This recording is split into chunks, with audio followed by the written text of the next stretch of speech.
की जोड़ी भी काफी फेमस है, जैसा कि सब जानते हैं। हमारे पास अपने कुछ आइडियोलॉजीज थी, हमारे पास अपने कुछ काम थे।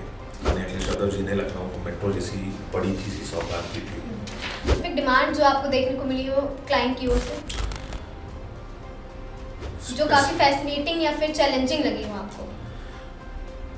चैलेंजिंग हर इवेंट होता है। रोजगार मेले की अव्यवस्था को लेकर बीजेपी के नेताओं का बयान है कि जो भी वहां पर आए हैं उनको नियुक्ति पत्र तो मिले हैं, ज्वाइनिंग लेटर मिले हैं, फिर अव्यवस्था और व्यवस्था से उनको क्या लेना देना है? इस पे क्या कुछ कहना चाहेंगे आप? अभी मान लीजिए कि हम कोई प्रोग्राम ऑर्गेनाइज कर रहे हैं, हम एक्सपेक्ट करें कि वहाँ पे 1000-2000 लोग आ रहे हैं और वहाँ पे 50,000 लोग आ जाए और वहाँ पे किसी बात पे स्टैम्पेड हो जाए, भगदड़ मच जाए, तो ये किसकी जिम्मेदारी है?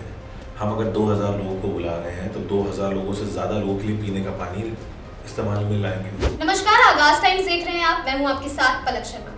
राजनीति में हमने अक्सर ऐसे नेताओं को देखा है जो सिर्फ कुर्सी और पद के लिए काम करते हैं, ना कि जमीनी हकीकत के लिए। लेकिन उनमें से कुछ नेता ऐसे भी होते हैं जो धरातल पर उतरकर युवाओं की आवाज को बुलंद करते हैं, उनको सहयोग देते हैं, उनमें ऊर्जा भरते हैं। और ऐसे नेता जो समाजवादी विचारधारा को लेकर आगे बढ़ते हैं और जनहित के लिए काम करते हैं, युवाओं की आवाज बनते हैं। ऐसे ही एक नेता आज हमारे साथ मौजूद है, हमारे गेस्ट इन आगाज में, जिनका नाम है नावेद अहमद, जो कि समाजवादी पार्टी के लोहिया वाहिनी के प्रदेश उपाध्यक्ष हैं। सबसे पहले तो नावेद जी, आपका बहुत बहुत स्वागत है हमारे कार्यक्रम में। सबसे पहले हम आपसे जानना चाहेंगे कि अगर हम आसान और सरल शब्दों में लोगों को बताना चाहें कि लोहिया वाहिनी प्रदेश उपाध्यक्ष क्या होता है, तो आप क्या कहना चाहेंगे? इस समाजवादी पार्टी में यूथ के फ्रंटल के 4 विंग्स हैं, 4 संगठन हैं। क्योंकि समाजवादी पार्टी में यूथ के जितने नेता या जितने लीडर्स हैं, अगर आप उठा के देखें तो इंडिया भर में इतना बड़ा यूथ का जो एक ग्रुप है वो किसी पार्टी के पास नहीं है। तो हम लोगों ने उसको अलग अलग 4 विंग्स में डिवाइड कर रखा है।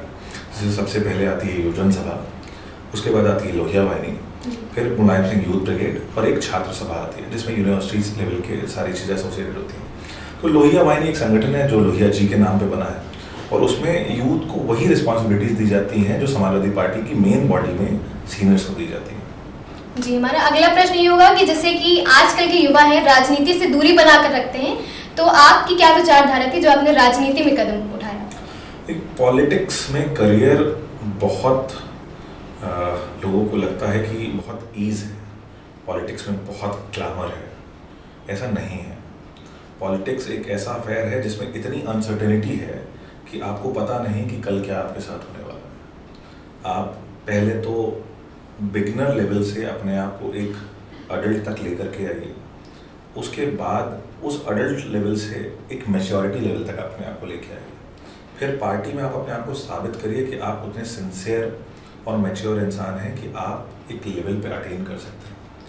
पॉलिटिक्स में जब तक आप एक असेंबली के मेंबर नहीं होते, अब अगर सबसे लोअर लेवल पे बात किया जाए तो आपका लखनऊ में नगर निगम है या म्यूनसिपल कॉरपोरेशन है, उसका मेंबर होना और एक यूपी की असेंबली का मेंबर होना या फिर देश की असेंबली का मेंबर होना। तो जब तक आप असेंबली के मेंबर नहीं होते हैं, specifically if we talk about UP assembly, जब तक आप एक विधायक या विधान परिषद के सदस्य नहीं होते हैं, तब तक पॉलिटिक्स में आपकी वो लेवल पे, ग्राउंड लेवल पे गिनती नहीं होती है। ऐसे आप यूथ आइकन बन सकते हैं, यूथ लीडर बन सकते हैं, आपके साथ लोग जुड़े रहेंगे, लेकिन पॉलिटिक्स में करियर की शुरुआत इसी पायदान से होती है कि जब तक आप एक बेस लेवल पे नहीं आते हैं, तब तक आप कोई काउंटेबल उसमें नहीं जाते हैं। और वहाँ पहुँचने के लिए बहुत मुख्तसर से ही लोग बचते हैं। आपके यूपी में सिर्फ 403 विधानसभा सीटें हैं।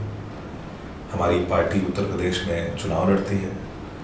हम लोग जब हमारी 2012 में सरकार बनी थी तो हम मैक्सिमम कितना सीटें जीते थे? 225 के आसपास तक गए थे।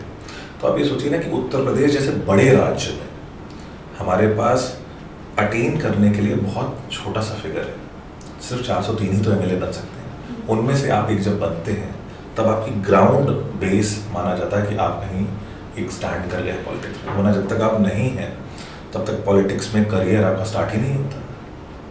तो पॉलिटिक्स में आना इसलिए लोग दूर चले जाते हैं पॉलिटिक्स से कि पॉलिटिक्स में कुछ होता नहीं है। आप पूरी लाइफ स्पेंड कर देते हैं और वो लाइफ स्पेंड करने के बाद जब वक्त निकल जाता है, अच्छा तो आप ना किसी नौकरी करने के लायक बचते हैं और ना ही कोई बिजनेस कर पाते हैं।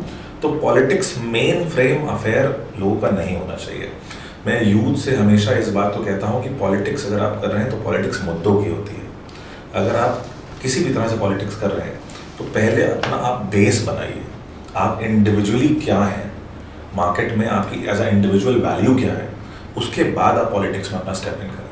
क्योंकि अगर आप बिना बेस बनाए पॉलिटिक्स में आ जाएंगे तो शायद 99% चांसेस ये हैं कि आप बहुत ज़्यादा लंबे वक्त तक रुक नहीं पाएंगे। बीइंग एक पॉलिटिशियन, आपका क्या मोटिवेशन थी, क्या विचारधारा रही एक पॉलिटिकल पर्सन बनने में?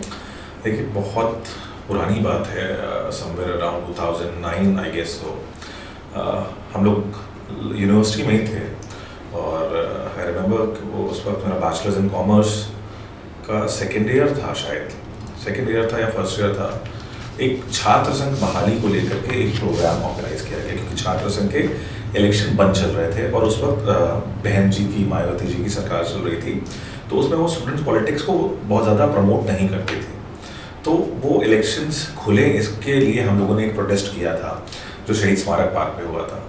तो उस प्रोटेस्ट में पहली बार मेरी मुलाकात अखिलेश यादव जी से हुई थी, माननीय राष्ट्रीय अध्यक्ष जी से। उस वक्त तो वो यूथ के सिर्फ प्रभारी थे और कन्नौज से सांसद थे। तो पहला इंटरेक्शन मेरा उनसे जब हुआ था, तो उनसे जब बातचीत हुई तब लगा कि हाँ, ये भी कुछ लाइफ में ऐसा कुछ किया जा सकता है। वरना तो अपने सिंपल सॉर्टेड गोल्स थे कि कैसे MBA करना है, कैसे लाइफ में आगे बढ़ना है, कैसे नौकरी करनी है। लेकिन उनसे मिलने के बाद, बातचीत करने के बाद लाइफ के गोल्स चेंज हो गए। तो बेसिकली सबसे बड़ा रीजन जो है आपका पॉलिटिक्स में आने का, तो कहीं ना कहीं अखिलेश यादव का उसमें हाथ रहा है, बिल्कुल, मोटिवेशन के तौर पर। देखिए, क्योंकि आप किसी न किसी चीज़ को या किसी ना किसी इंसान को देख के अट्रैक्ट करते हो। बीइंग अ मुस्लिम, हम लोगों के पास ऑप्शंस बहुत ज़्यादा स्प्रेड आउट नहीं थे। या तो मुसलमानों के लिए पॉलिटिक्स में फ्यूचर समाजवादी पार्टी है या फिर कांग्रेस में है। दो initially I used to like Rahul Gandhi ji a lot, लेकिन राहुल गांधी भी दिल्ली बैठते हैं और दिल्ली से राजनीति करते हैं। लखनऊ से दिल्ली बहुत लंबा डिस्टेंस है, तो इस वजह से भी शायद हो सकता है कि उनसे वो कनेक्ट नहीं कर पाया है। और अखिलेश जी जो है वो लखनऊ में रहते थे, लखनऊ में उनका ऑफिस था और ईजिली हम लोग जाकर के मिल सकते थे। और शायद मैंने उस वक्त पे वो सही डिसीजन लिया कि आज के वक्त में माननीय राष्ट्रीय अध्यक्ष जी हमको by name by face her तरह से जानते हैं। क्योंकि अगर हम कांग्रेस के साथ सियासत कर रहे होते तो शायद हो सकता है कि राहुल गांधी जी से मेरी वो पहचान ना बन पाती जो आज यहाँ बनी हुई है। लखनऊ का आपने जिक्र किया, तो जैसा कि आपकी बातों से पता चल रहा है कि आप लखनऊ से काफ़ी अटैच हैं और आप शुरू से ही लखनऊ निवासी रहे हैं, तो लखनऊ के बारे में क्या कुछ कहना चाहेंगे आप? लखनऊ शहर एक ऐसा शहर है कि मैंने बहुत कुछ एक्सप्लोर किया है। मतलब आई बीन टू मुंबई, मैंने काफ़ी वक्त मुंबई दिया है, दिल्ली मैंने काफ़ी वक्त दिया है, लेकिन लखनऊ जैसा कुछ नहीं है। यहाँ की आबो हवा, यहाँ का मिजाज लोगों का, यहाँ का खाना, मतलब अनमैचेबल, अनबीटेबल। आप कहीं भी चले जाइए, ना लखनऊ जैसी बोली आपको मिलेगी, ना लखनऊ जैसे लोग आपको मिलेंगे और अनडाउटेबली खाना जैसे लखनऊ जैसा कहीं मिल ही नहीं सकता। कोई ऐसी स्पेसिफिक जगह जहां आप लोगों को सजेस्ट करना चाहेंगे कि जो बाहर से लोग आते हैं, जो पर्यटन आते हैं, यहाँ पर पर्यटक टूरिज्म के बेसिस से आते हैं, तो उनको आप कोई ऐसी स्पेसिफिक जगह जो सजेस्ट करना चाहें, खाने के बेस पर भी और वक्त लखनऊ जो है वो हिस्टोरिकल शहर रहा है। यहाँ पे हिस्टोरिकल मॉन्यूमेंट्स हैं। जो भी बाहर से आता है उसको लगता है कि यार लखनऊ में एंशिएंट चीज़ें ज़्यादा देखने वाली हैं। अब इंसान के दिमाग में बसा हुआ है कि अगर वो आएगा सीधा वो इमामबाड़ा देखने जाएगा, रूमी दरवाज़ा देखने जाएगा, इस तरह की चीज़ें वो पहली प्रेफरेंस पे लेके आता है कि फर्स्ट है। और हम लोग यहीं के हैं तो हम लोग शायद उस तरफ जाते ही नहीं। तो अब बाहर से आने वालों के लिए ये है कि वो पहली चीज़ तो लखनऊ के बारे में आकर के यही सब देखते हैं। अब उसके बाद वो डिफाइन किया जाता है कि नए लखनऊ में वो क्या देखना चाहते हैं। क्योंकि मेरा एक पैर हमेशा पुराने लखनऊ में रहता है, क्योंकि मेरा घर अमीनाबाद है और मेरा ऑफिस गोमती नगर है, तो मैं पेंडुलम की तरह बीच में टहलता रहता हूँ। तो अब यूथ या युवा अगर लोग आते हैं, मेरे रिलेटिव, मेरे फ्रेंड्स, तो वो एक बार पुराने लखनऊ जाने के बाद फिर वो इधर आ जाते हैं। उनको दिल्ली टाइप का लाइफस्टाइल, जो एडवांस लखनऊ है, जो खूबसूरत लखनऊ है, वो ज़्यादा पसंद आता है। आप किसे ज़्यादा प्रेफर करते हैं?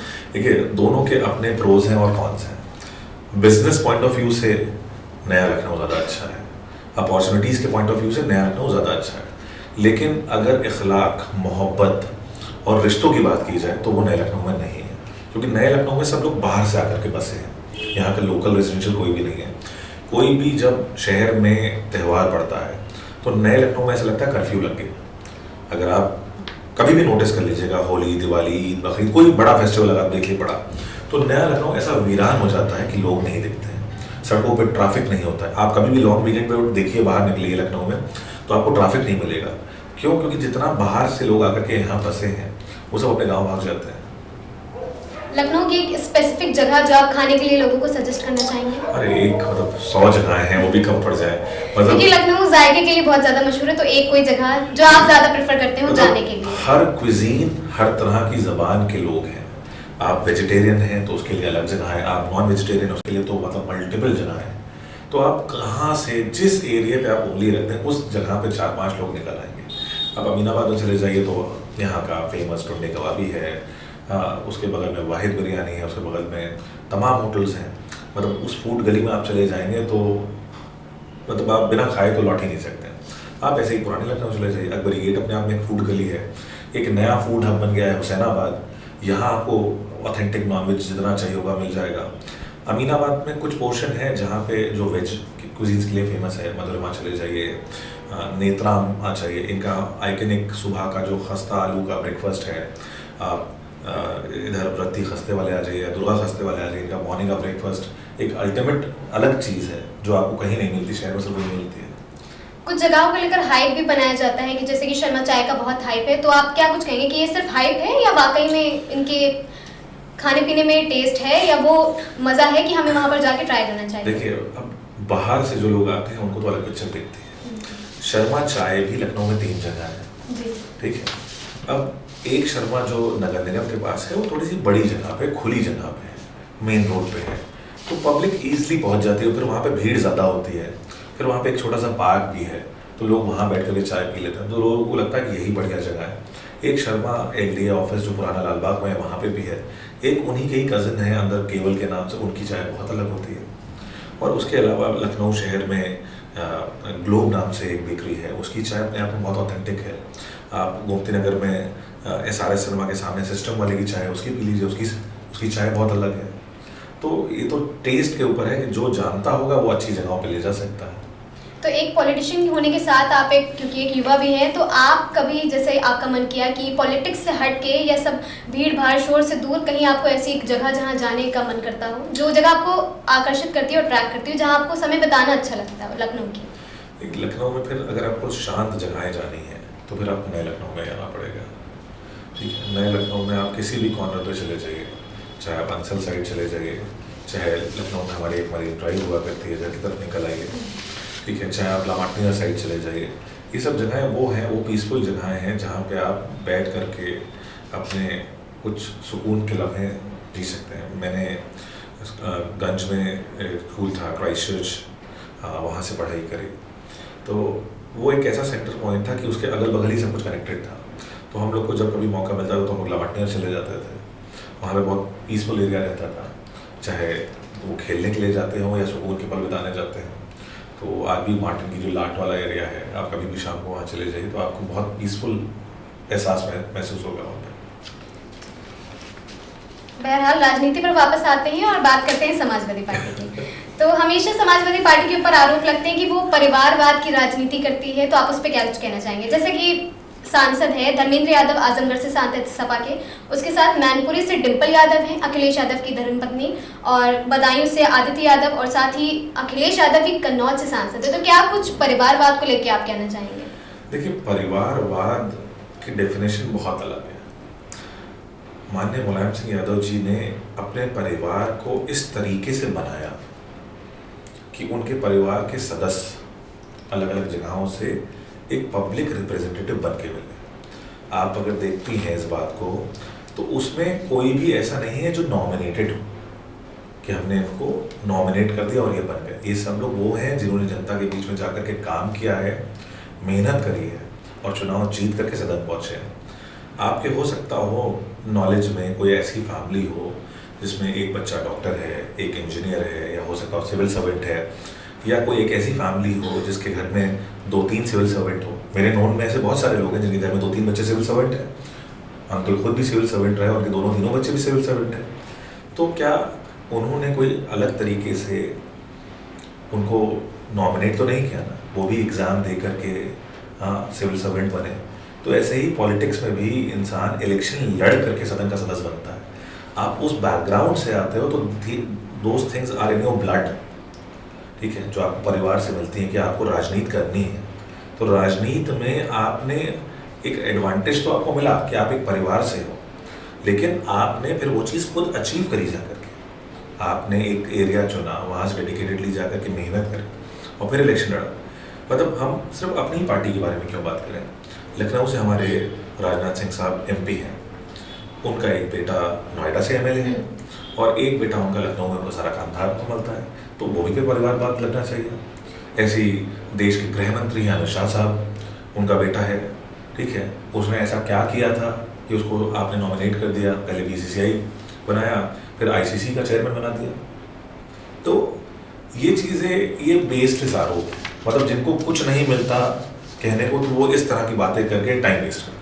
तो अगर आप मुलायम सिंह की और समाजवादी पार्टी के परिवार के आदर्शों की बात करते हैं तो एक सवाल मैं ये पूछना चाहेंगे कि डिम्पल यादव और इकरा हसन पे हाल ही में अभद्र टिप्पणी की गई थी एक मौलवी के द्वारा, तो उसको लेकर सपा सुप्रीमो अखिलेश यादव ने क्यों कोई बयान सामने आकर नहीं दिया है? और एक ये भी सवाल इससे उत्पन्न होता है कि क्या समाजवादी पार्टी महिलाओं की सुरक्षा को लेकर सशक्त नहीं है, जागरूक नहीं है? जो उनकी धर्मपत्नी पर टिप्पणी की गई उसके बावजूद भी सपा सुप्रीमो खामोश है।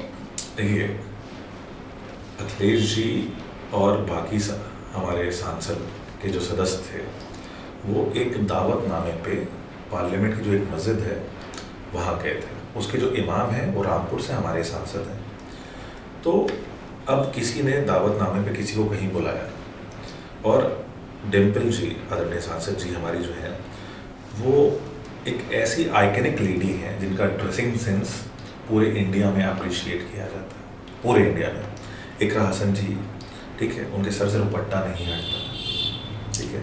अब अगर मैं किसी को प्लॉट करके ज़बरदस्ती बोलूँ कि इनके खिलाफ जा कर के कुछ उल्टी सीधी बात बोलो, तो वो बात कहीं से लॉजिकल नहीं है। ऐसे लोगों के खिलाफ जो पता है सब कि बोलना ही नहीं चाहिए। हम लोगों ने कहावत सुनी भी है कि अगर किसी को ख़त्म करना है तो उसके बारे में बात करना ही बंद कर दो।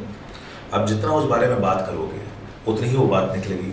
तो उस टॉपिक वो बेसलेस टॉपिक था और वो एक ऐसे आदमी थे जो प्लॉट करके एक पॉलिटिकल पार्टी की तरफ से उनको लगाया गया था स्पेसिफिकली ये बोलने के लिए कि आपको इनके लिए बोलना है, और माइट बी पॉसिबल उसको फंड किया गया उस चीज़ के लिए। वरना आप बीइंग अ लेडी, ठीक है, डिम्पल यादव जी की XYZ कोई फोटो निकाल लीजिए, ठीक है, right from initial stage till now, एक फोटो आप इंटरनेट पे निकाल के नहीं दिखा सकती हैं जिसमें उनका ड्रेसिंग सेंस 0.01% भी गड़बड़ दिखे। अब बात विपक्ष की करते हैं तो समाजवादी पार्टी पर हमेशा तंज कसे जाते हैं कि वो नमाजवादी पार्टी है, समाप्तवादी पार्टी है, तो इसको लेकर आप क्या कुछ कहना चाहेंगे? विपक्ष के तंज को किस तरह से आप देखते हैं? हर आदमी अपने एक पर्टिकुलर वोट बैंक की राजनीति कर रहा है। ये चीज़ क्लियर हो गई है कि उत्तर प्रदेश में अब सिर्फ 2 ही पार्टियां चुनाव लड़ रही हैं, BJP और समाजवादी पार्टी। समाजवादी पार्टी के पास अपना एक स्पेसिफिक वोट बैंक है, या कह लिए कि वोट्स उस तरह एक स्पेसिफिक इस तरह के लोग हैं जो उस पार्टी को पसंद करते हैं। और ऐसे ही सेम BJP के पास में समाजवादी पार्टी के साथ में जो मुसलमान खड़ा है वो समाजवादी पार्टी के साथ एकदम खुल करके खड़ा है, मतलब उसमें कोई इफ एंड बट वाली गुंजाइश ही नहीं है। 2022 के इलेक्शन में मुसलमानों ने समाजवादी पार्टी को इस तरीके खुल करके वोट किया था, वन साइडेड, कि बसपा और कांग्रेस खत्म हो गई थी। ये सिर्फ मुसलमानों की ही देन है कि उन्होंने सपा को इतना वोट दिया था कि बसपा और कांग्रेस को वोट नहीं, शेयर नहीं मिला था, और फाइट सिर्फ भाजपा और सपा में थी। इसीलिए भाजपा उस वोट बैंक को टारगेट करने के लिए या तोड़ने के लिए इस तरह के अल्फाजों का या जुमलों का प्रयोग करती रहती है कि वो भी तो अपनी आइडियोलॉजी पे काम कर रही है, वो भी तो अपने हिंदुत्व के एजेंडे भी तो काम कर रही है ना। उनका काम ही है एक पर्टिकुलर कास्ट कम्युनिटी के लोगों को खुश रखना और एक पर्टिकुलर कास्ट कम्युनिटी के लोगों के अगेंस्ट में कार्रवाई करते रहना, क्योंकि उनको भी वही चीज़ बैलेंस करके चलनी है। वो अपनी आइडियोलॉजी पे चल रहे हैं और हम अपनी आइडियोलॉजी पे चल रहे हैं। प्रशांत किशोर के हालिया बयान के मुताबिक उन्होंने कहा था कि समाजवादी पार्टी का जो वोट है, मुस्लिम अगर कोई खड़ा होता है तो यादव उन्हें वोट नहीं देते हैं, और वहीं अगर कोई यादव इलेक्शन में खड़ा होता है तो मुस्लिम का सभी वोट उसको जाता है, उसको लेकर आप क्या कुछ कहना चाहेंगे? देखिए, ऐसा नहीं है। समाजवादी पार्टी का इनिशियल फेज में जो दो विंग्स थे या दो पैर थे वो MYE था जी। मुस्लिम और यादव वोट बैंक पे ही समाजवादी पार्टी इनिशियल फेज में बनी थी और ये एकदम क्लियर था। तो कहीं ऐसा नहीं है अब कुछ यादवों ने भाजपा ज्वाइन कर ली तो जाहिर सी बात है जो जिस दल के साथ चला गया वो हमारे लोगों को वोट नहीं करेगा ना। तो लेकिन समाजवादी पार्टी के साथ जो यादव जिस तरह से जुड़ा था वो हमेशा से जुड़ा था। धर्म विशेष के आधार पर ये यादवों का बंटवारा हुआ है या किस वजह से, क्या प्रमुख कारण हो सकता है जो यादव ने पैर पीछे कर लिए हैं या यादवों का बंटवारा हो गया है समाजवादी पार्टी से? बंटवारा अगर हुआ होता तो 2024 में हम लोग को इस तरह के रिजल्ट नहीं मिले होते। ये बंटवारा नहीं था, सिर्फ वक्त होता है कि वक्त उस वक्त आपके फेवर में नहीं था। वक्त होता है कि कोई आपको ज़्यादा सिक्योर लाइफ दे रहा है तो वो उधर की तरफ चले जाते हैं। दोनों लड़कों की जोड़ी भी काफ़ी फेमस है जैसे कि सब जानते हैं, तो उसे लेकर जैसे कि 2017 में लोकसभा के चुनाव हुए उसमें भी दोनों लड़कों की जोड़ी थी लेकिन जीत हासिल नहीं मिली। उसके बाद 2024 में भी हुई लेकिन उसके बाद बढ़त तो मिली लेकिन उसके बावजूद भी सत्ता में पार्टी नहीं है। उसको लेकर आप क्या कुछ कहेंगे और अभी फिर से चुनाव आने वाले हैं उसमें क्या कुछ देखने को मिलेगा? 2017 का जो विधानसभा इलेक्शन हुआ था तो हम लोग सरकार का एक टर्म कंप्लीट करके आ रहे थे। हमारे पास अपने कुछ आइडियोलॉजीज थी, हमारे पास अपने कुछ काम थे जो हमने किए थे जनता के लिए। और हम सिर्फ अगर लखनऊ की बात करें तो 2017 का कार्यकाल पूरा होने से पहले माननीय अखिलेश यादव जी ने लखनऊ को मेट्रो जैसी बड़ी चीज़ की सौगात की थी, रिवर फ्रंट जैसा बड़ा काम करके दिया था। लखनऊ की एक आइकनिक पहचान ठिकाना स्टेडियम जैसी चीज़ जिसमें आज के डेट में आप वर्ल्ड कप लेवल के मैचेस देखते हैं जो लखनऊ में कभी नहीं होते थे वो होने लगे, IPL के मैचेस होने लगे। इस तरह की बड़ी सौगातें दी, HCL को वो लेकर के आए, मेदांता जैसे बड़े हॉस्पिटल को वो लेकर के आए और न जाने कितनी काउंटलेस चीज़ें हैं जो हम लोगों ने गवर्नमेंट में लखनऊ के लोगों को दी। बट एक चीज़ समझ में आई कि रिलीजन का मुद्दा डेवलपमेंट के मुद्दे से ऊपर उठ जाता है। जो रिलीजियस बिलीफ है उसके ऊपर इंसान विकास को नहीं देखता। धर्म यूपी ने उस चीज़ को प्रूव कर दिया था 2017 में कि वो धर्म की राजनीति करना ज़्यादा चाहते हैं बनिस्बत विकास की राजनीति के। और इसलिए हम लोग को 2017 में जो है बहुत बुरी हार का सामना करना पड़ा था। और 2024 में वही चीज़ जब अब पब्लिक को दिखना शुरू हो गई है कि धर्म से आपका पेट नहीं पलेगा, आपको फ्री का राशन दे देने से जो है आपका काम नहीं चलेगा, आपको रोज़गार चाहिए, आपको बिजनेस चाहिए, इतने बड़े बड़े वादे करने के बाद ग्राउंड पर रियलिटी ज़ीरो आई। तो 24 में पब्लिक ने मन बना लिया था कि इनको देश की राजनीति से हटा देंगे। लेकिन हम तो यूपी से उनको खदेड़ने में कामयाब हैं, लेकिन और स्टेट से जो रिजल्ट की हमें एक्सपेक्टेशन थी वो फुलफिल नहीं हो पाई। कोई नहीं, आगे भी तो इलेक्शन आने हैं, 24 में नहीं हो सकता 29 में इनको हटा देंगे यहाँ से। उत्तर प्रदेश का एक सिटीजन होने के नाते आपको क्या लगता है कि प्रदेश सरकार की तरफ से क्या कुछ कमियां देखने को मिल रही है धरातल पर? देखिए, अगर हम एक नॉर्मल लेमैन की तरह सोचें तो 8 साल प्लस की गवर्नमेंट हो गई है। माननीय मुख्यमंत्री जी ने लखनऊ में एक अच्छा बड़ा काम किया हो तो बता देंगे। मैं सिर्फ लखनऊ की बात कर रहा हूँ। एक कोई बड़ा उनका जो घोषणा पत्र का कोई विजन हो या एक कोई ऐसा काम जो पब्लिक को लगे कि अरे यार ये काम तो बहुत शानदार था, जबकि बहुत छोटी छोटी सी चीज़ें हैं। JPNIC, क्योंकि मैं एक इवेंट प्लानर हूँ इसलिए मैं आपको ये बात बता रहा हूँ कि JPNIC एक बिल्डिंग खड़ी हुई है गोमती नगर में, मेरे ऑफिस के बैक साइड पे ही है। लगभग 100 रूम्स प्लस की वो प्रॉपर्टी है। हमें लगता है कि यूपी में शायद गिनती की 2, 3, 4 ही बिल्डिंग्स होंगी जिसपे हेलीपैड होगा, उनमें से एक बिल्डिंग वो है। 28 फ्लोर की बिल्डिंग है। अभी तक लखनऊ में 28 फ्लोर का अपार्टमेंट या बिल्डिंग कोई नहीं। सबसे टॉलेस्ट टावर है लखनऊ का। 2-2 हज़ार लोगों की कैपेसिटी के 2 हॉल हैं।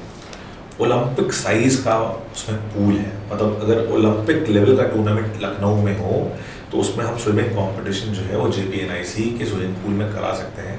ओलंपिक के स्टैंडर्ड्स के हिसाब से वो स्विमिंग पूल बना है। और 8 साल से 8 क्या 9 साल हो रहे हैं उस बात को, 9 साल से वो बिल्डिंग बंद पड़ी है।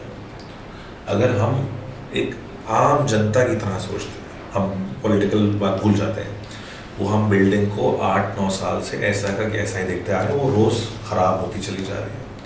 9 साल लग गए, अब जाकर के उसका हैंडओवर एलडीए को मिलने जा रहा है। अभी भी उसमें 130-40 करोड़ रुपए लगेंगे, तब उसका रेनोवेशन होगा। तो अब आप ये सोचिए कि अगर इस सोच के साथ उस बिल्डिंग को नहीं बनाया जा रहा है कि वो समाजवादियों ने बनाई थी, भाई बनती खुलती तो पब्लिक ही तो इस्तेमाल करती है, समाजवादी क्या यूपी की जनता में नहीं आते हैं? भाई आज के डेट में मेट्रो चल रही है तो यूपी की जनता चल रही है ना, उसमें लखनऊ के लोग यूज़ कर रहे हैं, हो सकता है आप भी यूज़ करती हैं। तो वो सिर्फ समाजवादियों के लिए तो नहीं है ना। तो इस तरह की पॉलिटिक्स नहीं होनी चाहिए। पॉलिटिक्स, हाँ ठीक है, हम मुद्दों की सियासत कर रहे हैं, आपकी आइडियोलॉजी है, हमारी आइडियोलॉजी है, हम इस पे कंटेस्ट करना चाहते हैं। ये नहीं होना चाहिए कि हम आपके खिलाफ कोई आवाज़ उठाएं और आप बुलडोजर लेकर के हमारे घर को जाकर गिरा दें।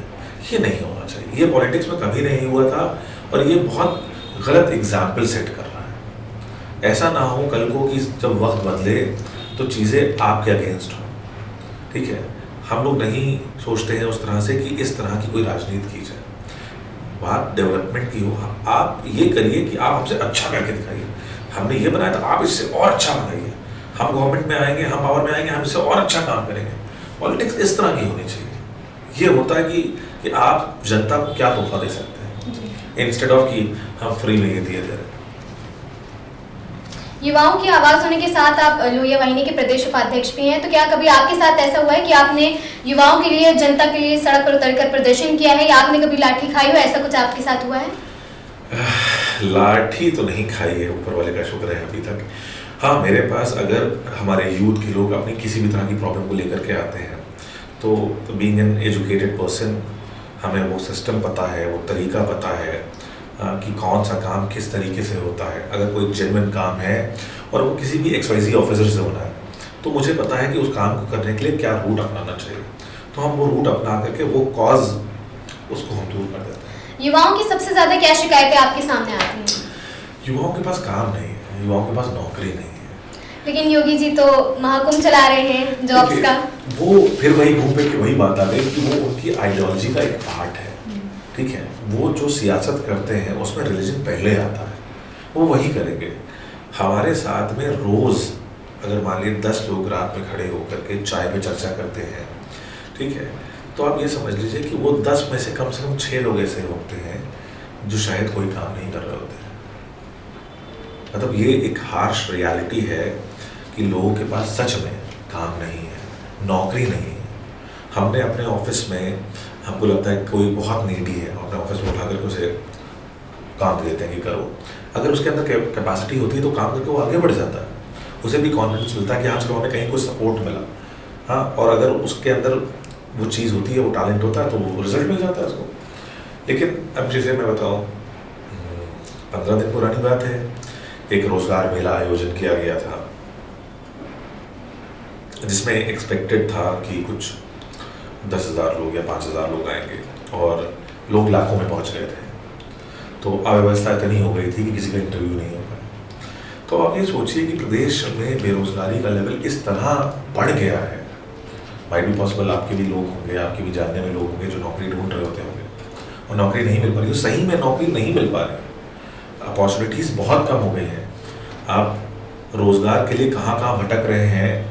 अच्छे ऑप्शंस जो हम लोगों ने एक विजन देखा था कि हम TCS को वापस रिटेन कर लेंगे, HCL को ले आए हैं, इस तरह से और बड़ी कंपनीज को ले आएंगे, एम्प्लॉयमेंट बढ़ेगा। इनको चाहिए था कि इस तरह के और बड़े वेंचर्स के साथ हाथ मिलाते, उनको लेकर के आते और रोजगार मिलता लोगों को। रोजगार मेले की अव्यवस्था को लेकर बीजेपी के नेताओं का बयान है कि जो भी वहां पर आए हैं उनको नियुक्ति पत्र तो मिले हैं, ज्वाइनिंग लेटर मिले हैं, फिर अव्यवस्था और व्यवस्था से उनको क्या लेना देना है? इस पे क्या कुछ कहना चाहेंगे आप? अभी मान लीजिए कि हम कोई प्रोग्राम ऑर्गेनाइज कर रहे हैं, हम एक्सपेक्ट करें कि वहाँ पे 1,000-2,000 लोग आ रहे हैं और वहाँ पे 50,000 लोग आ जाए और वहाँ पे किसी बात पे स्टैम्पेड हो जाए, भगदड़ मच जाए, तो ये किसकी जिम्मेदारी है? हम अगर 2,000 लोगों को बुला रहे हैं तो 2,000 लोगों से ज़्यादा लोगों के लिए पीने का पानी इस्तेमाल में लाएंगे कि वहाँ पे इतनी व्यवस्था हो, इतने लोगों के लिए टॉयलेट की फैसिलिटी हो, इसका अरेंजमेंट करेंगे कि भाई अगर हमारे किसी एक वेन्यू पे 2,000-3,000 लोग आ रहे हैं और हर इंसान को अगर एक बार भी वॉशरूम जाना पड़ गया 10 घंटे के टेन्योर में, तो उसके पास वो फैसिलिटी होना कि वो कहाँ जाएगा। तो अगर वहाँ पे 10,000 की जगह पे या लाखों लोग आ जाएंगे तो कैसे मैनेज होगा? और नियुक्ति पत्र कितनों को ही बटे? एक बार आंकड़ा जो है वो बता दें कि कितने लोगों को नियुक्ति पत्र बंटे और साथ में आंकड़ा ये भी बताएं कि कितने लोग वहाँ आए थे। तो आपके सामने एक रेशियो आ जाएगा कि हमारे पास आए कितने और कितनों को मिला। 2027 के चुनाव में समाजवादी पार्टी अपनी सबसे बड़ी चुनौती क्या मानती है? क्या धर्म की राजनीति कारगर साबित होगी या फिर सपा सत्ता में आने में कायम रहेगी? अब पब्लिक को सब कुछ दिख रहा है, पब्लिक अब वो बेवकूफ़ी नहीं करेगी, क्योंकि उसको भी दिख रहा है कि जिस उद्देश्य के साथ लोगों ने रिलीजन वाले पॉइंट पे, मुद्दे पे वोट किया था कि राम मंदिर बनेगा, वो मंदिर बन गया। उस मंदिर बनने के बाद से क्या यूपी एक बड़ा ट्रैवल हब बना? बिजनेस जितना आ रहा है, मैक्सिमम बिजनेस गुजरात लॉबी कर रही है। जितना बड़ा कारोबार आ रहा है यूपी में, सब गुजरात से लोग कर रहे हैं। नौकरी पे लोग लोकल लोगों को नहीं अपॉइंट कर रहे हैं। आप अयोध्या चली जाइए, क्योंकि हम होटल इंडस्ट्री से जुड़े हुए हैं, वहाँ पे होटल्स जो बड़ी फ्रेंचाइजीज आ रही हैं वो लोकल लोग को हायर नहीं कर रहे हैं। वो अपने लिए वही प्रोफेशनल्स ढूंढ रहे हैं जो बॉम्बे दिल्ली में काम करते हैं। जो यूपी के लोग हैं उनको वापस ले आते हैं यहाँ पे, लेकिन जो लोकल आदमी अयोध्या का है या उसके अगल बगल का है, अम्बेडकर नगर का है या रुदौली का है, जिसको वहाँ पे रोजगार मिले, वो नहीं मिल रहा। वो बेसिक लेवल पर रोजगार नहीं मिल पा रहा। तो अब अगर रिलीजियस पॉइंट ऑफ व्यू पे आपका मुद्दा कंप्लीट हो गया, किसी भी एक्सवाइजी को लगता है, हम वैसे भी किसी आइडियोलॉजी या रिलीजन के अगेंस्ट नहीं है, सुप्रीम कोर्ट ने उस काम को करवा दिया और शांतिपूर्ण तरीके से वो काम हो गया। अब बात आती है फिर से चुनाव की, फिर से विकास की। जो गवर्नमेंट ने वादे किए कि सिलेंडर का रेट ये होगा, वो क्या हो गया? पेट्रोल डीजल की जो बात कही गई वो कहाँ से कहाँ पहुँच गया? तो अगर पब्लिक खुश है नहीं में, तो वो फिर से उन्हीं को वोट करेगी। लेकिन अगर पब्लिक की आंखें खुल रही हैं तो 27 में बिल्कुल वो निश्चित तौर पर परिवर्तन। लखनऊ में अक्सर पोस्टर वॉर चलती रहती है भारतीय जनता पार्टी और बीजेपी के बीच, तो उसको लेकर आप क्या कुछ कहना चाहेंगे? अभी बीते दिनों ही मोहम्मद इखलाक, जो समाजवादी पार्टी के नेता हैं, उनकी ओर से उनके कार्यालय के बाहर एक पोस्टर लगाया गया जिस पर कुछ नारे लिखे थे समाजवादी पार्टी को लेके। तो पोस्टर वॉर को लेके आप क्या कुछ कहना चाहेंगे? देखिए, पोस्टर वॉर क्या है कि अब इतने सारे नेता हैं भाजपा में, बेचारे किसी न किसी को लाइमलाइट तो मिलती नहीं, ठीक है? तो कुछ भी ख्याल आता है तो टीवी पे ना पहुँच कर एक होर्डिंग लगा देता है कि न्यूज़ वाले उसी को कवर करेंगे। अब अगर आपके खिलाफ कोई भी बात आती है तो हमारे यहाँ भी युवा है, हमारे यहाँ भी बहुत उत्साहित युवा है, तो अगर आप सवाल करोगे तो हम उसका जवाब देंगे, आप कुछ बोलोगे तो हमारे यहाँ से भी बोला जाएगा। लेकिन हम लोग इसी चीज़ को अभी प्रमोट करते हैं कि इस तरह से पोस्टर वॉर्स ना लगाए जाए। हमारी तरफ से तो शुरुआत नहीं की जाए, क्योंकि ये एक सही तरीका नहीं है अपने बात को, अपने मुद्दे को रखने का। क्योंकि मुद्दा भटकाना इनकी स्पेशलिटी है। हम बात कर रहे होंगे किसी और चीज़ की, वो एक होर्डिंग लगा करके मुद्दे को ही भटका देंगे, मुद्दा खत्म हो जाएगा। ऐसा बहुत बार हुआ। समाजवादी पार्टी की ओर से अक्सर समाजवादी पार्टी के ऊपर इल्ज़ाम लगाए जाते हैं कि यादवों को ज़्यादा सपोर्ट करते हैं, सिर्फ मुस्लिमों को सपोर्ट करते हैं, तो उसके लिए क्या आप क्या कहना चाहेंगे? ऐसा बिल्कुल नहीं है। मैं संगठन में काम करता आ रहा हूँ, संगठन के साथ साथ मैंने सरकार को भी देखा है। माननीय अखिलेश यादव जी इस तरह की चीज़ों में बिल्कुल भी नहीं है और बहुत ईमानदारी के साथ वो हर वर्ग के, हर तरह के लोगों को सपोर्ट करते हैं और जिसकी जो काबिलियत होती है उसके हिसाब से उसको रोल मिलता है काम करने के लिए। एक व्यक्तिगत सवाल है कि क्या नावेद जी 2027 की विधायकी लड़ने वाले हैं या नहीं? विधायकी लड़ने वाले हैं नहीं, ये तो जवाब जो है वो माननीय राष्ट्रीय अध्यक्ष जी के हाथ में है। हाँ, मेरी ख्वाहिश है कि मैं लखनऊ सेंट्रल से इलेक्शन लड़ूँ और मैं अपनी तैयारी करके उनके सामने अपना प्रपोजल ज़रूर रखूँगा।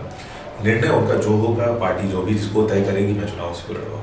और समाजवादी पार्टी 2027 के चुनाव में अपनी सबसे बड़ी चुनौती किसको मानती है? कि योगी आदित्यनाथ क्योंकि एक आइकन के रूप में देखे जाते हैं, मुख्यमंत्रियों में अगर देखा जाए तो उन्हें काफ़ी लोकप्रियता मिलती है उत्तर प्रदेश की जनता और साथ ही बाहर प्रदेशों की भी जनता योगी आदित्यनाथ जी को काफ़ी पसंद करती है।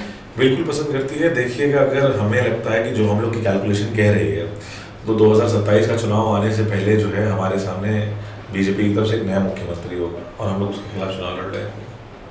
और समाजवादी पार्टी के नेता होने के अलावा अगर आप अखिलेश यादव को मुख्यमंत्री के तौर पर ना देखें तो आप किस राजनेता को देखना चाहेंगे? देखिए, हमारे लीडर का कंपैरिजन किसी से नहीं किया जा सकता। हमारा नेता हमारी शान, हमारी जान है। उसके आगे पीछे, दाएं बाएं, ऊपर नीचे कोई दूर दूर तक नहीं। और बात राहुल गांधी की करी जाए तो आपने जैसे कहा काफी आपको पसंद है राहुल गांधी, तो उनको लेके आपका क्या कुछ नजरिया है? राहुल गांधी जी एक अच्छी फिगर है, ठीक है, एक ऑनेस्ट फिगर है वो, ठीक है, उनके अंदर जो ब्लड है वो भी एक रॉयल फैमिली का है, वो एक ऐसे परिवार से आते हैं जिन्होंने बलिदान देश के लिए दिया है। और आने वाले वक्त में अगर देश की जनता उनको एज आ प्राइम मिनिस्टर पसंद करेगी तो वो बिल्कुल बनेंगे। और लेकिन मेरा कोई उनसे कभी पर्सनल इंट्रैक्शन नहीं रहा है। मैं कभी पर्सनली एक आध बार कभी किसी फंक्शन में या रैली में मिला हूँ तो मिला हूँ, लेकिन मैं पर्सनली उनको बिल्कुल नहीं जानता। लोगों के मुंह से उनकी बड़ी अच्छाइयाँ सुनी हैं और बस मेरा जो कनेक्शन है वो वहीं तक लिमिटेड है। मुख्यमंत्री योगी आदित्यनाथ जी के राज में उत्तर प्रदेश के विकास पर आप क्या टिप्पणी करना चाहेंगे? विकास दिख तो रहा है, लोग ढूंढ रहे हैं 8 सालों से। मिल जाएगा तो सबसे पहले हासिल हो सकता है, उसको ब्रॉडकास्ट करेंगे कि हाँ मिल गया विकास। राजनीति में आप किसे अपना आदर्श मानते हैं? एक ही नेता है, दूसरा कोई नेता ही नहीं है हम लोग के पास। आँख खुली थी वही थे, आंखें जब तक चल रही तब तक उन्हीं को देखेंगे, जब तक सियासत कर रहे हैं तो उन्हीं के साथ करेंगे, उसके अलावा कोई आदमी है नहीं। अब बात करते हैं, जैसे कि अभी आपने जिक्र किया कि आप इवेंट मैनेजिंग का भी काम करते हैं, तो उस पर कुछ हम जानना चाहेंगे कि बीइंग पॉलिटिशियन होने के साथ आप अपना खुद का बिजनेस कर रहे हैं, तो आप दोनों चीज़ों को बैलेंस कैसे करते हैं? इवेंट मैनेजमेंट बिजनेस का नाम ही है मैनेज करना, और ये कारोबार मैं बहुत अरसे से करता आ रहा हूँ। आई थिंक मेरी स्कूल लाइफ से ही मैं एज अ पार्ट टाइमर नौकरी करता था, और करते करते 2011 में वो काम थोड़ा सा ज़्यादा अच्छे लेवल पे पहुँचा। 2013 में वो उस काम को और बड़े पंख लगे, क्योंकि हमें बहुत सारी जगह से सपोर्ट मिला था और बहुत सारी बड़ी अपॉर्चुनिटीज़ मिली थी। तो 13 से वो काम बहुत अच्छे से चल रहा है, और आज 2025 आ गया है। ऑलमोस्ट लखनऊ शहर के जितने बड़े 5 स्टार होटल्स हैं इनमें अपना एसोसिएशन है, और मैनेजमेंट करना हमारे पास अपनी पूरी प्रॉपर टीम है। तो पर्सनली मेरा रोल, या तो जिस दिन कोई स्पेसिफिक फंक्शन होता है या क्लाइंट की तरफ से रिक्वायरमेंट होती है कि आपको रहना है साइट पे, तो वो रहते हैं, वरना टीम है संभालती है सब कुछ। और किस प्रकार की सेवाएं प्रदान करते हैं आप? मतलब इवेंट्स का मतलब एवरीथिंग, ठीक है। आपको कुछ भी ऑर्गेनाइज कराना हो, if you are going to any XYZ hotel in Lucknow, hotel में बुकिंग करने के बाद होटल सिर्फ आपको खाना देता है। उसके बाद आपको कुछ भी चाहिए हो, चाहे वहाँ पे एक पेन लगानी हो, चाहे वहाँ पे एक एरोप्लेन चाहिए हो, आपका बजट अगर शाहरुख खान को अपने फंक्शन में बुलाने का हो तो हम वो भी कर सकते हैं। और क्लाइंट्स की तरफ से क्या कुछ फीडबैक अभी तक आपके काम को मिली? ऊपर वाले का शुक्र है, एक 100% सेटिस्फाइड सक्सेसफुल रेट है। कभी भी कोई इवेंट, कोई ऐसी चीज़ 19-20 नहीं हुई। एक प्रोफेशनल टीम है मेरे पास जो 24 घंटे इवेंट्स में लगी रहती है। जब ज़रूरत लगती है तो मैं खुद भी पर्सनली साइट पे रहता हूँ, पसंद करता हूँ। जैसे अभी बहुत रिसेंटली एक इंदौर में इवेंट है हम लोग का, तो कल शायद मैं इंदौर के लिए निकल जाऊँगा। तो मॉनिटर करना मेरा काम है, एग्जीक्यूशन करना टीम का काम होता है। क्या कुछ कॉम्प्लिकेशंस देखने को मिलती हैं क्लाइंट की तरफ से? कोई ऐसी डिमांड हो जो आप शेयर करना चाहें? एक इकोनॉमिक्स में एक टर्म पढ़ा था कि डिज़ायर्स आर अनलिमिटेड। तो क्लाइंट कभी भी जो है ना, वो कुछ भी आपको आकर के मांग सकता है। जैसे अगर हम एक सोशल इवेंट की बात करें, मतलब हिंदी में कहें तो एक अगर शादी समारोह की बात करें, अगर हम किसी के घर की शादी का कार्यक्रम हमारी कंपनी संभाल रही है, तो किसी भी टाइम गेस्ट की तरफ से कुछ भी कहा जा सकता है कि यार नावेद, यार ये भूल गए हो, इसको मैनेज करवा दो। मुझे आज भी बहुत अच्छे से याद है, एक इंसिडेंट हुआ था ऐसे कि शाम को 6-6:30 बज गया था, सेटअप कंप्लीट हो गया था। टीम से हम लोग ऐसे ही कॉफ़ी पी करके बातचीत कर रहे थे कि क्लाइंट एक बार आ जाए, सेटअप हैंड ओवर कर दे, और उसके बाद टीम जो है वो यहाँ से निकले। तो दूल्हे का भाई भागते भागते आया कि वो बैंड कहाँ खड़ा है। तो जब उसने आके मुझसे पूछा तो मैंने कहा मुझे तो नहीं पता, मेरे से तो कोई कम्युनिकेशन नहीं हुआ। तो कहते अच्छा ठीक है, मैं किसी पता लगा कि फैमिली में ही कोऑर्डिनेशन में कोई कमी रह गई, जिसकी वजह से बारात वाला जो बैंड था वो बुक करना वो भूल गए, और सब गेस्ट तैयारों के सामने आना शुरू हो गए। तो जब मुझसे कहा गया कि नवीन अब कुछ हो सकता है, हम क्या कर सकते हैं, हमारे पास आधे घंटे का समय है, तो मैंने कहा पैनिक नहीं करिए, मैं कोशिश करता हूँ। तो मैंने 2-4 लोगों को फ़ोन घुमाया, तो एक पंजाबी ढोल की एक टीम फ़ौरन मिल गई थी जो 10 लोगों की थी। उन्होंने उस ढोल के साथ में ही बारात को राउंड लगवा करके और वो माहौल बना करके बारात की एंट्री करवाई थी। वरना उस दिन तो पर्सनल और प्रोफेशनल लाइफ को कैसे बैलेंस करते हैं, क्योंकि एक पॉलिटिशियन होना भी काफ़ी हेक्टिक है और एक बिजनेसमैन भी होना काफ़ी हेक्टिक है, तो कैसे आप बैलेंस करते हैं? ये इसमें हम बहुत चैलेंज फेस करते हैं। कई बार तो ऐसा हो जाता है कि सच में हमें बहुत हार्ड टाइम फेस करना पड़ता है कि अगर सेम जैसे नवंबर दिसंबर आ रहा है, नवंबर दिसंबर सबसे अच्छा टाइम समझा जाता है क्योंकि उसमें गर्मी नहीं होती है, बारिश नहीं होती है, उसी टाइम पे शादियाँ और इवेंट्स भी होते हैं और उसी टाइम अपने भी प्रोग्राम्स होते हैं। अब पता लगा कहीं हमारा दौरा लग गया या हमें कहीं बाहर भेज दिया गया और सेम टाइम पे जो है काम चल रहा है, तो बस वो ज़्यादा टाइम मेरा कान पे फ़ोन लगा रहता है और बस दूसरे फ़ोन पे लाइव वीडियो कॉल में देखते रहते हैं क्या क्या हो रहा है। तो टफ जॉब तो है, लेकिन अब आदत पड़ चुकी है सब करने की। तो आप किस जॉब को ज़्यादा एंजॉय करते हैं, मतलब बीइंग पॉलिटिशियन या फिर बीइंग बिजनेसमैन? किस चीज़ को आप पर्सनली ज़्यादा एंजॉय करते हैं? देखिए, पॉलिटिक्स में जब आप किसी के ग्रीवियंस को सुनते हैं और उसको सुलझाते हैं, और जो वो इंसान जो बहुत पीड़ित होता है या दुखी होता है, वो आपके सर के ऊपर आके ऐसे हाथ रखता है कि बेटा बहुत बहुत शुक्रिया, ये काम हो गया। जैसे आज के वक्त में हम लोग किसी की मदद करवा देते हैं कि किसी को इलाज के लिए सरकार से कुछ पैसों से मदद करवा दी गई जो सीएम केयर फंड से मिलता है, तो उसका भी एक लेंदी प्रोसेस है, उसको भी अप्लाई करवाना पड़ता है। तो जो लोग इस तरह के हैं कि वो उनके पास उतने पैसे नहीं होते हैं उनका इलाज करा सकें, तो जब वो उनको मदद मिलती है तो लोग बहुत खुश होते हैं। तो वो सेटिस्फैक्शन का कोई मैच नहीं है। आप प्रोफेशनली यहाँ पे बिजनेस कर रहे हो, एक क्लाइंट ने आपको हायर किया है आपकी सर्विसेज के लिए, वो आपसे आपका काम कराएगा। 60-70% चांसेस होते हैं कि वो आपसे काम कराने के बाद आपको पैसे देता है, उसके बाद वो आपसे मतलब नहीं रखता है। 30% या 25% चांसेस होते हैं कि आपसे वो दोस्ती कर लेता है और आपको फ्यूचर में भी याद रखता है। वरना यहाँ पे सिर्फ एक प्रोफेशनल रिश्ता है कि वो सर्विसेज ले रहा है हमसे और उसके बदले में हम पेमेंट कर रहा है। अगर एक बिजनेसमैन होने के साथ और एक पॉलिटिशियन होने के साथ आपके सामने एक कंडीशन आती है कि आपको किसी बीजेपी के नेता का इवेंट प्लान करना है। मैंने किया है, मैंने गवर्नमेंट में, मैं नाम नहीं लूँगा, इस गवर्नमेंट में मिनिस्टर हैं, उनके बेटे की शादी मैंने कराई है और उनकी भतीजी की शादी मैंने कराई है। मतलब दो बड़े इवेंट किए हैं इसी गवर्नमेंट में।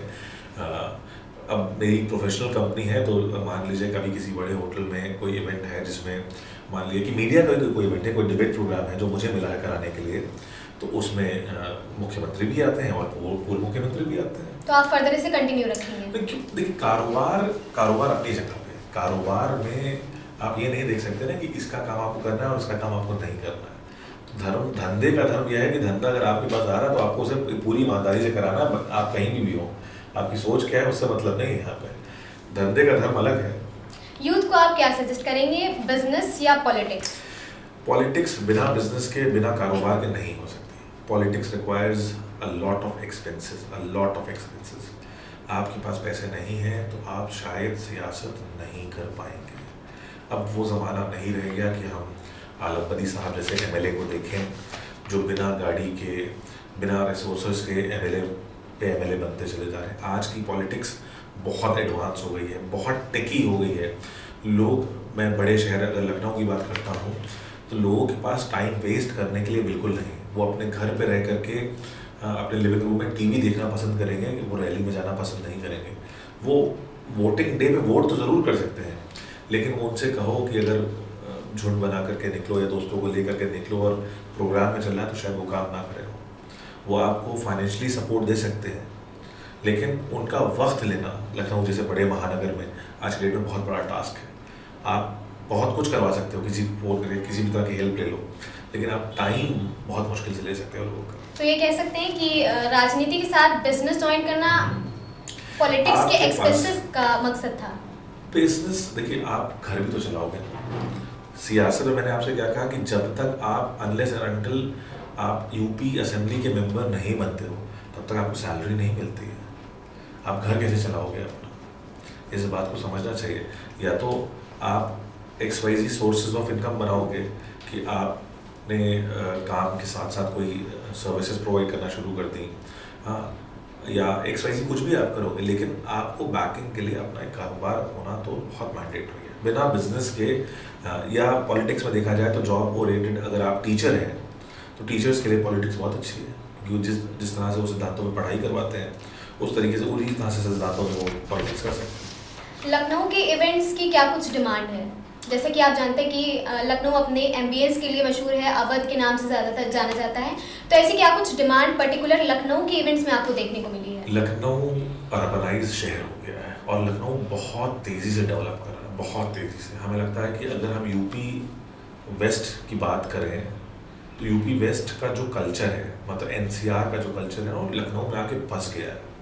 मतलब लखनऊ इतना अपग्रेड हो गया है कि अभी आपने जैसे T20 लीग हो रही थी, यूपी T20 लीग चल रही थी, तो उसमें जिस तरीके से सेलेब्स का परफॉर्म करना बहुत फ्रीक्वेंट हो गया है।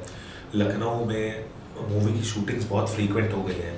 तो Lucknow is developing day by day on a very fast face.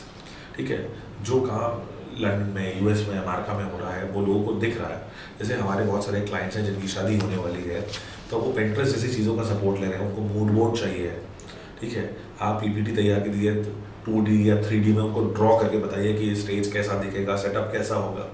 तो जिस तरीके से एडवांसमेंट हो रही है वो बहुत तेज डेवलप कर रहा है। कोई ऐसी स्पेसिफिक डिमांड जो आपको देखने को मिली हो क्लाइंट की ओर से, जो काफी फैसिनेटिंग या फिर चैलेंजिंग लगी हो आपको? चैलेंजिंग हर इवेंट होता है, कोई ऐसा इवेंट नहीं होता जो चैलेंजिंग ना हो। फैसिनेटिंग डिमांड्स क्लाइंट की आजकल, जैसे जयमाल के टाइम पे जब हिंदू वेडिंग्स में जयमाल हो रहा होता है, तो उसके पीछे जो एक इलेक्ट्रॉनिक फायरवर्क्स आजकल निकल करके आया है, जो आपने बड़े कॉर्पोरेट इवेंट्स में देखा होगा, उसकी डिमांड बहुत है।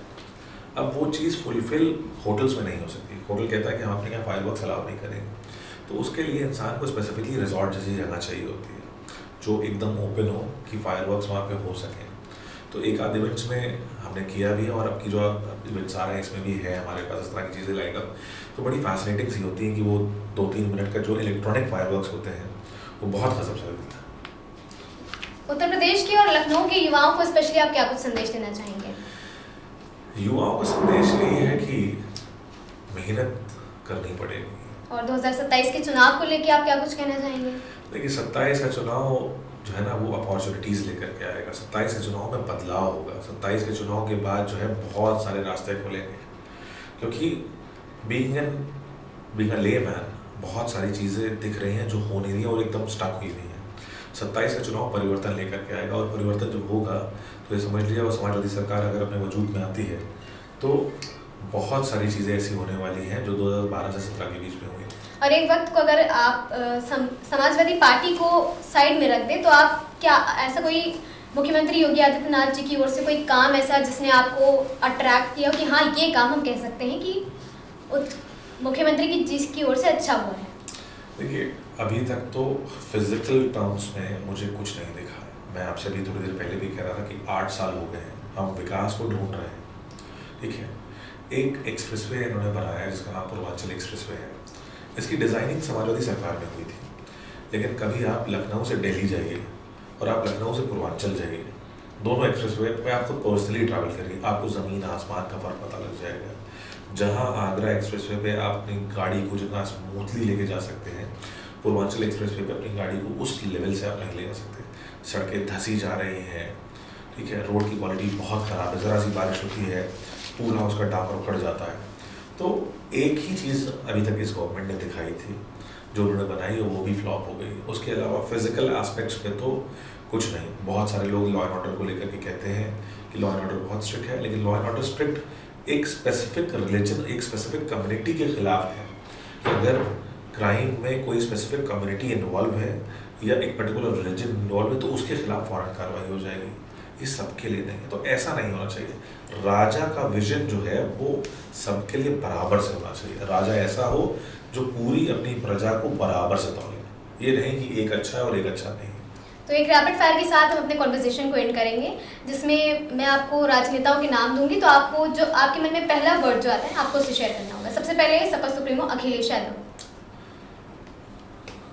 तो बहुत पोलाइट, बहुत काम, एक हैशटैग या only single word is required?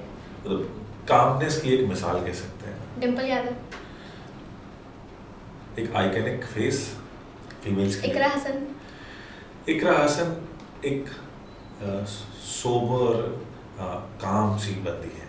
मेरा पर्सनल इंट्रैक्शन नहीं है, मैं कभी मिला नहीं उनसे, तो बहुत ज़्यादा मैं कुछ कह नहीं सकता। मैंने जितना देखा है उनको, उसके लिए काम और एक सोबर सी पर्सनालिटी है। अपर्णा यादव। अपर्णा जी मेरा इंट्रैक्शन नहीं रहा, लेकिन बहुत डायनामिक है। प्रधानमंत्री नरेंद्र मोदी जी। बोलने का तरीका बहुत अच्छा है। सूबे के मुखिया योगी आदित्यनाथ जी। इनकी एक चीज़ पसंद है कि अपनी कम्युनिटी, अपने रिलीजन, अपने चीज़ों के साथ बहुत स्ट्रांगली खड़े हैं। गृह मंत्री अमित शाह पॉलिटिकली चाणक्य। और लास्ट में नावेद अहमद के लिए अरे हम लोग तो अभी इस पॉलिटिकल इंडस्ट्री में जन्मे भी नहीं है। एक जेन्युइन पर्सन या खुद की पर्सनालिटी को आप समझते होंगे, तो उस तौर पे खुद को एक हैशटैग या वर्ड क्या देना चाहेंगे? फिर अभी हम लोग इस लेवल पे नहीं आए कि अपने लिए हैशटैग दें। कोशिश कर रहे हैं कि लोगों के साथ खड़े रहें, लोगों को जब ज़रूरत हो तो उनको हमेशा इस चीज़ का बिलीव ज़रूर दिला सके कि कल को अगर उनको ज़रूरत है और वो नवेद को फ़ोन करते हैं तो नवेद उनके साथ खड़ा होता है। तो काइंड और हेल्पफुल हम मान सकते हैं, कह सकती है। बहुत बहुत शुक्रिया नावेद जी आपका। तो आज हमने देखा कि कैसे लोहिया समाजवादी पार्टी लोहिया वाहिनी के प्रदेश उपाध्यक्ष ने किस बेबाकी से हमारे सवालों के जवाब दिए और साथ ही लखनऊ के बारे में भी चर्चा करी। उसके साथ आपको बता दें कि नावेद जी साथ ही बिजनेसमैन भी है, तो उन्होंने अपने इवेंट मैनेजिंग के बिजनेस को भी हमसे शेयर किया। फिर मिलेंगे एक नई वीडियो के साथ, तब तक के लिए बने रहें हमारे साथ और देखते रहें आगाज टाइम्स। मैं थी आपके साथ पलक शर्मा।